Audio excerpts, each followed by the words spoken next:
Hey, how's it going, everybody? This is the fallen of World War II. Now, many people in my comment section or of recent videos, especially historical videos, have suggested this video for me to react to it. And haven't seen it, but I did see the thumbnail pop up every now and then. I just never pulled through and actually clicked on it. So now is actually the perfect opportunity to watch it. Let's go.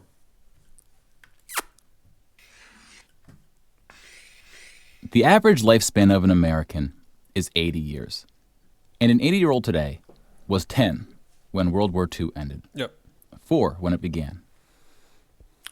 A soldier who saw battle would have to be in his late 80s, at least today. Generals, political leaders, the decision makers of the war, few are still with us. And over the past few decades, we've seen... Who do we have here? Like Gavin MacArthur, I know him. Truman, I know. Summer, I don't know. Zhukov. Oh, Zhukov, of course. Russian dude. Hatta, don't know. Emperor Showa, don't know him. Montgomery, I know. Churchill, of course. Mao Zedong, of course. Stalin, of course. Hitler, Roosevelt, yep. Authors and filmmakers rush to capture stories from survivors. Yep. Before this connection of memory is lost. 94, Jesus. This project is not about individual war stories, and it's not about survivors. We're going to tally up the tens of millions of people whose lives were cut short by the war, and see how these numbers stack up to other wars in history, including trends in recent conflicts.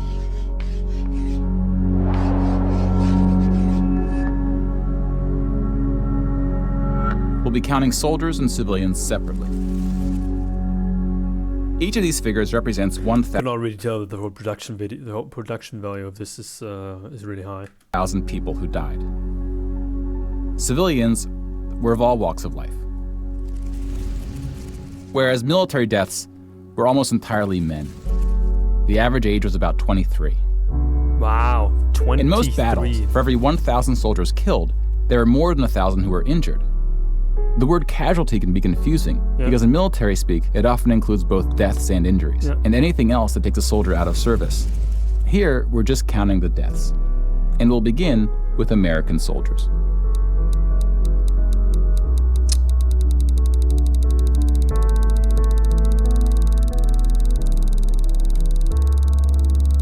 Over 400,000 died. Most of the deaths occurred in the European theater, fighting the Nazis. It's interesting, over 400,000. I think just, many people think that this was the actual bloodiest war for Americans. As far as I understand, or as far as I remember, because we just see the American Civil War, it actually wasn't the bloodiest American casualty war, I guess, whatever you want to call it. I think the American Civil War, actually had around 650,000 casualties, if I'm remembering correctly. Now, obviously, 400,000 is already, it's 400,000 too many, let's put it that way. But it actually wasn't the bloodiest, believe it or not, which is horrible. And about a quarter were in the Pacific, fighting the Japanese. Wow. When you put them on the timeline, you see that casualties were the heaviest at the end of the war. The war began on September 1st, 1939. But the US wasn't willing to join the fight until Pearl Harbor, 2 years in. The deaths increased drastically on D-Day, when the Allies invaded Normandy. One of the most tragic moments of the war was on D-Day at Omaha Beach, where 2,500 Americans fell.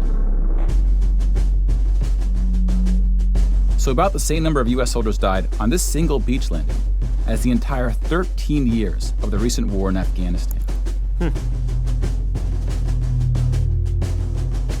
The bloodiest battle in the Pacific was Okinawa, which lasted 82 days, during which 12,500 Americans died. About 5,000 of these deaths. What a picture, you see this? I mean, obviously one guy is running.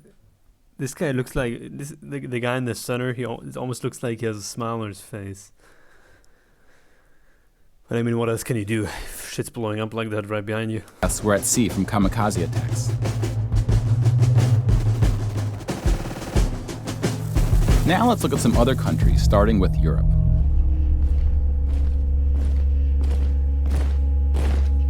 Germany started World War II when it invaded Poland. Poland ultimately lost 200,000 soldiers in the war. Jesus. Most died after the invasion while the country was occupied by Germany and the Soviet Union. Yeah. Germany, meanwhile, lost just 16,000 in the invasion of Poland. Jesus, nothing compared to 200,000. The Nazis went on to invade and conquer other countries, including Denmark, Belgium, the Netherlands, France, Greece, and Yugoslavia. France surrendered, but after losing 92,000 soldiers in the Battle of France.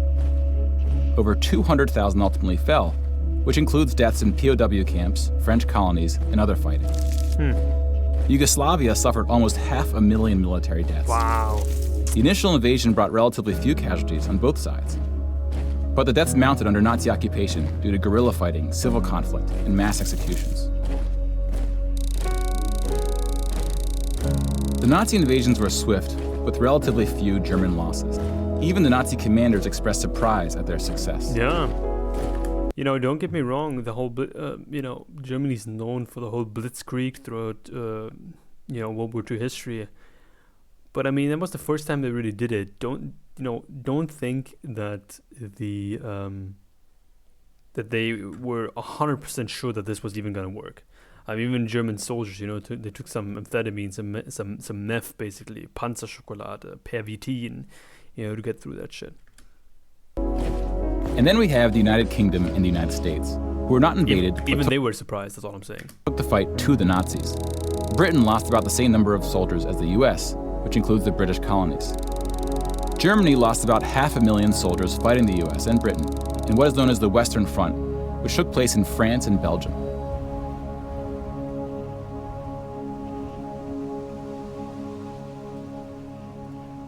But most Nazi soldiers died in the Eastern Front. Germany's unsuccessful invasion of the Soviet Union. The numbers are staggering. The most famous battle of the Eastern Front, and perhaps the turning point of the European war, was Stalingrad. The German 6th Army successfully took Stalingrad, but then got surrounded by the Soviets and cut off from food and ammunition. 500,000 Nazis would ultimately die in Stalingrad. Another 100,000 were taken prisoner, of which 6,000 would ever return. POWs had a low survival rate throughout World War II, and it was particularly grim. These two pictures are such infamous pictures, I feel like. I mean, if you've watched any World War II documentary about Stalingrad, you always see this picture and this one. I mean, against France, the UK, and the US. And though Stalingrad was a victory for the Soviets, they suffered almost twice as many losses as Germany.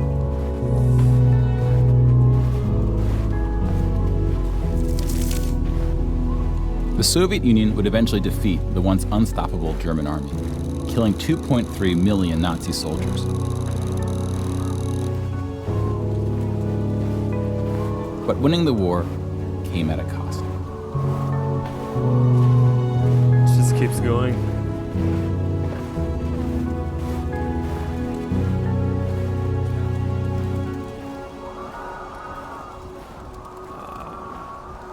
Literally just food for the cannons.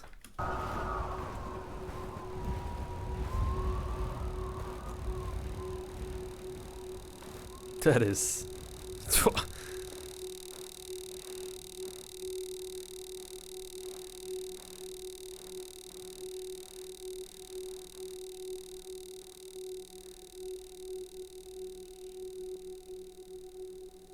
$8.7 million is the Jesus. official tally by the Russian military, a hotly disputed number. Certainly disputed. I mean, if this is just, we always know that what is released, or those numbers here to the deaths, they're always lower. I mean, it's probably close to like 10 million, 11 million, something like that. And even now, I think what they're discussing, just the fall in World War II, I mean, he's going to talk about the end, but it's like, they always say it's between 60 and 80 million. That's quite the range. Some studies have calculated as many as 14 million dead. To complete the count of European military deaths, we need to add German deaths from other fronts, including the North and Africa, as well as deaths from other Axis powers allied with the Nazis: Hungary, Romania, and Italy. Yeah. Wow. Very few compared to Germany. When you put these European military deaths on the timeline, it looks like this. You can now interact with the chart to learn more. Pause the narration if you would like more time. I'm good. And now we switch to civilian deaths in Europe. Huh.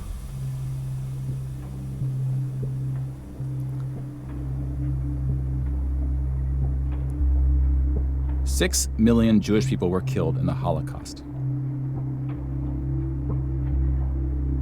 If you separate this by country, you see that about half, 2.7 million, were Polish. 700,000 were Soviets, followed by Hungary and 17 other countries.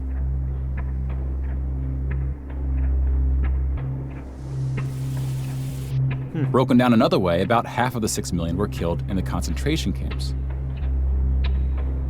Over 1 million died in Auschwitz. Most were killed in the gas chambers. Others died from starvation, exhaustion, disease, and other forms of execution. The second most deadly camp was Treblinka, which was exclusively an extermination camp, set up to look like a train station. Mobile killing groups... Yeah, that's... pay attention to what he said right there. Actually... Now, obviously... I mean, it doesn't really matter. But the Treblinka, that was... let's hear again what he said. Set up to look like a train station. It was said to look like a train station, literally. Can you fucking imagine that? You know, buying a ticket to Treblinka, you know, with a plot twist. Jesus Christ. We need to watch a video about that. Mobile killing groups killed 1.4 million Jews.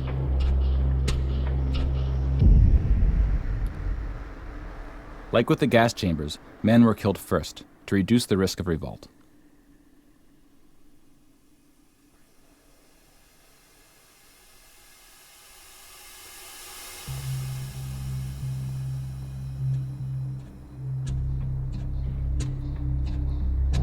I wonder how long it took him to actually edit this video.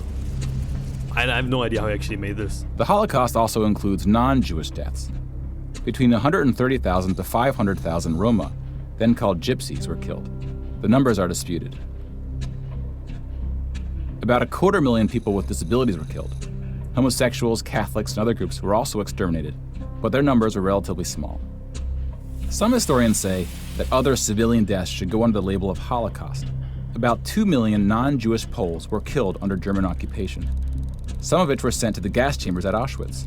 When you combine civilian and military deaths, over 16% of the total Polish population died in World War II, Jesus. Which is the highest percentage of any country.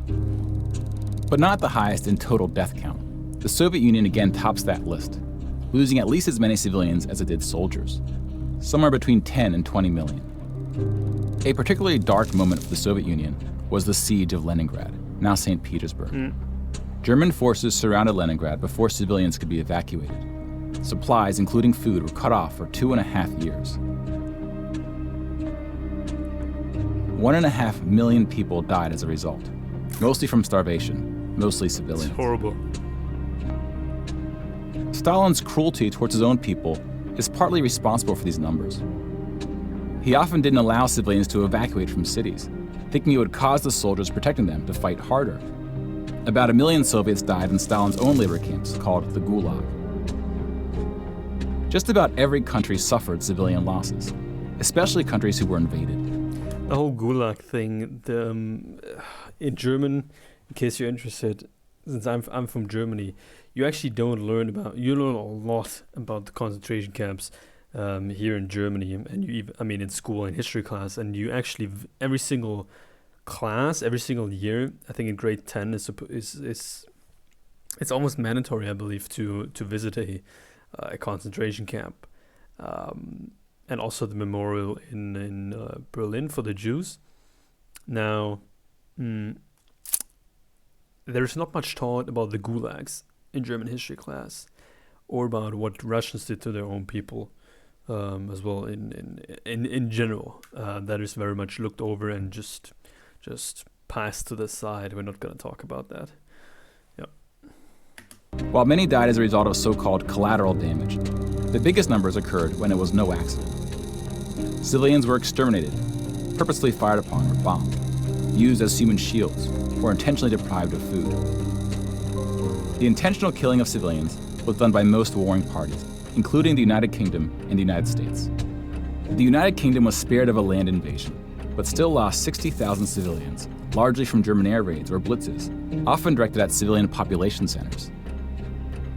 The UK did the same to German cities at a much greater magnitude, causing about 10 times the number of deaths. But most German civilian deaths came from the ground at the late stage of the war. When the Nazi regime collapsed, civilians living in occupied regions had to desperately flee from the advancing Soviet army. Rapes were widespread, and death estimates ranged from 600,000 to 3 million.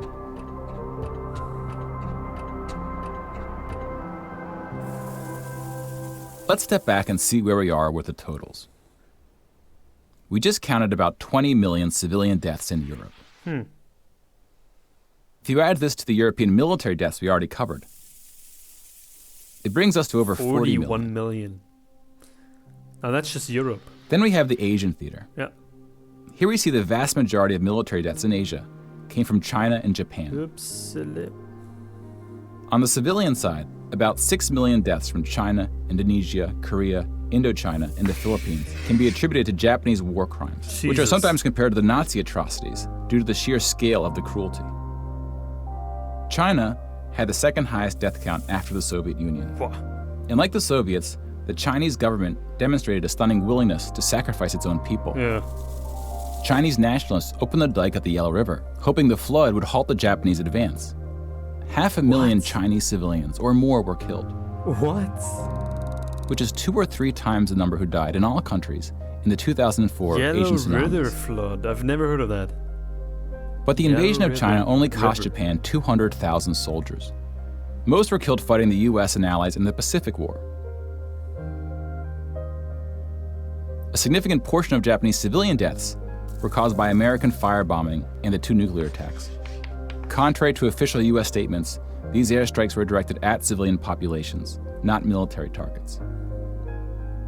When you add all the deaths outside of Europe, it brings us to a grand total of 70 million for the war. Jesus. Give or take, depending on who's counting, and what civilian deaths get included. That's almost the entire population of Germany. Today's population of Germany is around 83 million, something like that. Wow. More people died in World War II than in any other war in history. For comparison, here are 20 or so of the very worst wars and atrocities we have on record.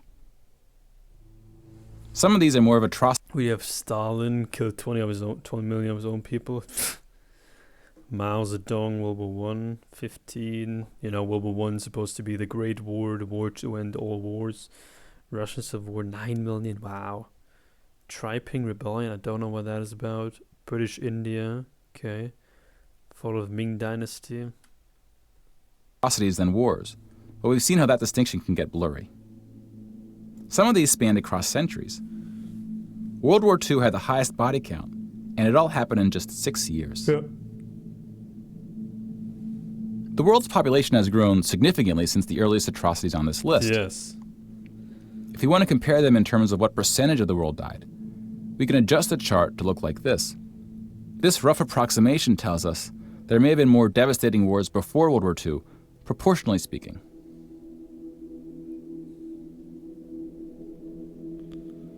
What's the percentage?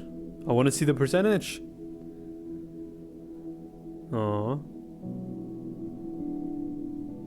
When we turn to post-war conflicts, it's hard to say anything that isn't controversial. But the data shows something quite extraordinary has been happening. In 1989, John Gaddis coined the phrase the long peace to identify the absence of conflict between the nuclear powers during the Cold War. 25 years later, the Cold War is over, and the term is still being used, although its meaning may have shifted. Yeah. European countries have not fought each other, except for this 10-day war in 1956 when the Soviet Union invaded Hungary. Really? When we look at European wars before World War II, it looks like this. They tend to be more frequent as you go back, though smaller in scale. And the largest 44 economies of the world have not battled each other since World War II. Rich countries have fought poorer countries, like the US versus Iraq. But rich countries have not fought other rich countries. Such a period of peace between the so-called... Real quick, would you guys be interested in watching a video about me reacting to the war in Vietnam, Iraq, or Afghanistan? Now, I don't think he has videos on them, but there's certainly many other channels, kind of like Oversimplified, who do videos about them, or maybe you guys have something, have a link already ready to go. I'd be more than interested in doing this, because Vietnam, Iraq, and Afghanistan was not covered in German history class, which is no surprise, but still would be very, very interesting. I do have a feeling though that Oversimplified is gonna do something about Vietnam. I don't know though. But rich countries have not fought other rich countries. Such a period of peace between the so-called great powers hasn't been seen since the Roman Empire. To many, peace is too strong of a word. Wars have occurred since World War II, and they can be grouped into these 4 categories. We don't see colonial wars anymore. We've already noted that interstate wars between rich countries have not occurred at all. And here we see wars involving smaller economies have tapered off. That leaves civil wars of 2 types, with and without foreign intervention. And this is what these battle deaths look like alongside of World War II.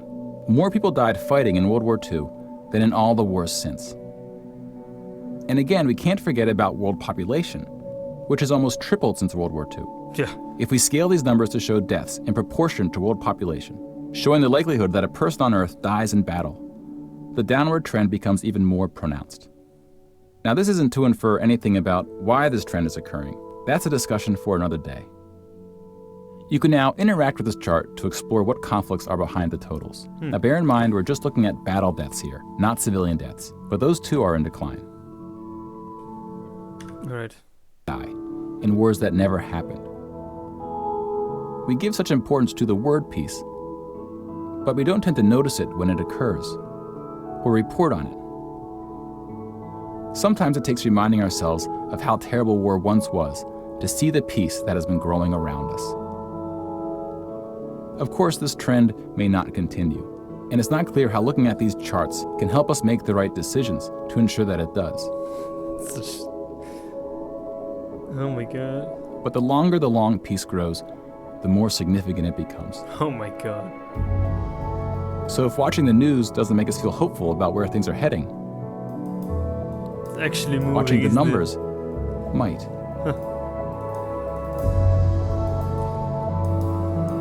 That's an incredible video, 100%. What is there to say other than it's absolutely terrible what happened? Absolutely horrible, terrible, horrible. I never know what word to use, honestly. What's the difference? Let me know. By the way, horrible, terrible. What do you use in what context? Not good. Not good. I'm glad I did watch the video. I think this is something that everybody should watch. Especially that goes into high school, and has history class. Just the very beginning. I feel like with history in general, there should be a few things that should be done in the entire world.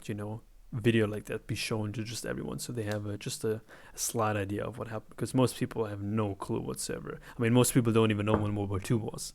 Seriously, I'm not even joking. Well, guys, I hope you enjoyed the video as much as you can. Other than that, don't forget to like, comment, and subscribe. And if there's any other videos that you would like me to react to, maybe the Vietnam, Iraq, or Afghanistan one, I'm definitely interested in the conflict. Write it down in the description, and I'll get to it. Guys, I very much appreciate you. We passed 600 subscribers. Don't even know what to say. Let's shoot for the 1,000. And yeah, take care, and I'll see you soon. Bye-bye.